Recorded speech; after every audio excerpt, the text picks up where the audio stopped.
Why were some early Christians against Paul? Hi, everybody. My name is Robin Walsh. I'm a scholar of New Testament and early Christianity and part of Paths in Biblical Studies. Before I get to this question, some of you have noted that I'm on the road again. I'm visiting family through New England with my son, who may run in at any moment over the next few weeks. So bear with me as I try to carve out space in different locations. But this question, why are some early Christians against Paul? Now remember, we can't really use the word Christian. It's not operational yet. We should be using terms like Jesus movement or Jesus groups or adherents to the Jesus movement. But Paul does identify really two categories of people who are quote unquote against him. The first are people within ecclesia, or ecclesia. And here I'm thinking of the Corinth group, for example. And there are individuals there who are acting in a way that goes against what Paul's recommendations are in a very specific manner. And we'll break some of those down. And then in the other category, you have people who he refers to as opponents. Sometimes he actually uses this term super apostle. So I'm thinking here about a letter like Galatians, where he identifies these individuals and specifies how they are going against his advice or coming in and basically poisoning the well and the ecclesia that he's writing to and to the quote unquote community he's writing to. So let's start with the first category. So thinking about 1 Corinthians, I don't go anywhere without my study Bible, as you might imagine. So I have opened 1 Corinthians, really chapters 5 and 6 are where you see this spelled out. In chapter 5, he begins kind of with a list of different things he's heard about the group in Corinth and things that they're doing that he finds objectionable and, again, against his advice or what should be going on within these Jesus groups. The first is a guy who has moved in with his father's wife. So this sounds like a stepmother. That he's living with. And so obviously he's partnered up with this woman. I'm guessing the father has passed. I'm reading the backstory in. There's some lore here that we don't have the backstory. But that seems to be what's going on there. And obviously he actually uses this phrase that this is the kind of thing that's not even found among pagans, and he, especially in Romans 1, tends to kind of give pagans a bad name. He uses them as sort of this stereotypical foil for people who, especially when it comes to sexual stuff, kind of act immorally or act against God's intention for ethical behavior. So that's one example. He also talks about that people are suing each other. So that happens in chapter 6. Again, just kind of looking at the breakdown. I'll give you those two examples just to kind of keep things simple. And his objection here is that if you are all participating in Christ, if you've all been baptized, you're sharing in Christ's pneuma. I've done a previous video on what pneuma is.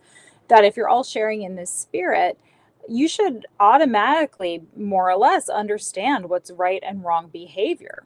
You should be kind of in this stoic way achieving a state of balance, of eudaimonia in your life, where you should know moving in with your stepmother, not the right thing to do. And so he is objecting to the actions of these individuals. Why are they doing this? Well, it seems to me that they have had something of a misinterpretation. And I say this because there are also other areas within the text where he complains about people speaking in tongues and showing off, more or less. And he thinks that they're basically taking on airs or trying to take on an authority, a spiritual authority that is not coming from it's coming from a place more or less of pride, not from a place of genuine experience or genuine expression of the Spirit.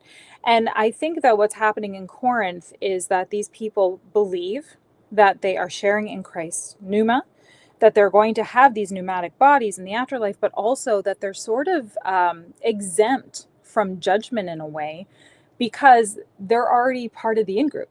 They're going to make it in this afterlife scenario. Their bodies are going to transform into pneumatic bodies and they're going to live forever with Christ. And so if they already have this stuff, it's a reasonable interpretation, I think, on the part of Corinth that, like, well, live for the moment now, right? We could do whatever we want. We already have this pneumatic stuff. We're already in the in-group. So what does it matter? I've always wanted to, like, move in with my stepmother. So I might as well. I think that's the kind of thing that's going on there. And Paul is trying to hit the brakes and say, no, this is not at all what I meant. And so he's having that conflict. So it's not that these people reject Paul per se, but I think they are taking what Paul has given them and reinterpreting or further interpreting the consequences of what Paul has offered them. And it just shows us how tenuous some of these connections were that Paul had. We sometimes have this idea that these are Pauline communities, which is why I sometimes do this when I say communities, or I feel a little uncertain, to reinforce the idea that these are Paul's churches, just because you do see that conflict. And it wouldn't surprise me in the least to find out that in the end, Corinth falls away from Paul being a undisputed authority within those Christ groups. So then you also have the opponents and the super apostles. How do we make sense of this? The simplest way I can present this to you, again, look at Galatians about chapters 1-2. He starts off with this. He continues to talk about it in later chapters in the midpoint of the letter. But these opponents, by and large, appear to be insisting, and I'm actually going to give you a passage here, that anyone who is part of these Christ groups are actually part of a Jewish group, that this is essentially a messianic movement within Judaism. And so therefore, to be a part of it, it's not sufficient to just be baptized and share in the Spirit, to share in the pneuma and share in Eucharist, as Paul is insisting, but that you also have to perform the covenantal acts that show that you are a part of a Jewish tradition as well, the Jewish religion. And so the primary act here that's under dispute is circumcision. And so one of the really stark examples of this is actually Galatians 5.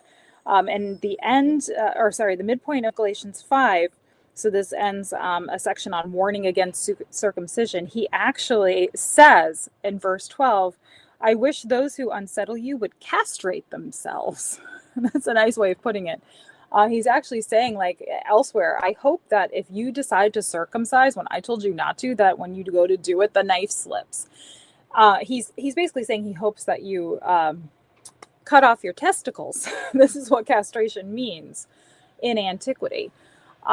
So I think it's what it means now too, but just to be clear. But he's so against this idea that you need to follow the Jewish covenant if you're a Gentile, that he's finding himself in stark conflict with anybody else who has this view that you must participate in Jewish covenantal practices. So the people who are following along with those who, I can understand the logic, are saying Jesus is Jewish, followers are Jewish, Paul is Jewish, Jewish messianic movement. You want to convert, you have to circumcise. I mean, it totally seems to make sense to me, and you could see how this conflict would come into play for these different ecclesiae. So I think that's really the root of anybody who rejects Paul. The other, let's add a third category here that's a little more difficult to kind of unravel. That would be those who say, well, Paul, you never knew the earthly Jesus, the historical Jesus anyway, so where do you come off claiming that you have any authority? He's claiming the authority through the divination experiences that he's having of the risen Christ. However, you could see how some would reject Paul for that reason as well. But by the 2nd century, Acts of the Apostles authorizes him as a founding father of the Jesus movement. And then once the church fathers and the canon start to be compiled, the church fathers comment on his letters. His letters begin to be circulated, commented upon. They represent, again, our earliest sources for Christianity. That's when Paul becomes an undisputed authority, but not necessarily the case in his lifetime. Okay, if any of these questions interest you, head over, as always, to bartehrman.com/BSA Learning. That's bartehrman.com/BSA Learning. BSA stands for Biblical Studies Academy. We really are taking off. We have a number of members now. We have a variety of different courses, talks that you can attend, also see recordings of. We're also starting to compile a library of our own of resources for anyone who's interested in further reading. It's really taking shape. So go check us out. It's bartehrman.com/BSA Learning.